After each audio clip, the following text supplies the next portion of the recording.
If you have too many tabs open in Safari, it can slow things down. Safari can open links in new tabs, and you might not even notice all of them. The good news is, you can close tabs you don't need. Even better, Safari can automatically close tabs after a while. In this video, I'll show you how to do this. To begin, open the Settings app on your iPhone. Swipe up to scroll down to the bottom. Then tap on Apps. In the search bar, type Safari.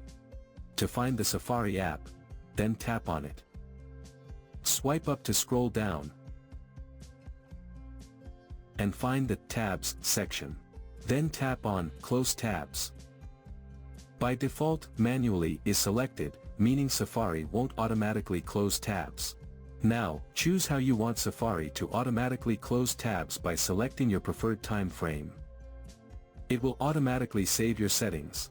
From now on, Safari will close all tabs after the selected time frame if they are not manually closed by you. So that's how you can set Safari to auto-close tabs on iPhone.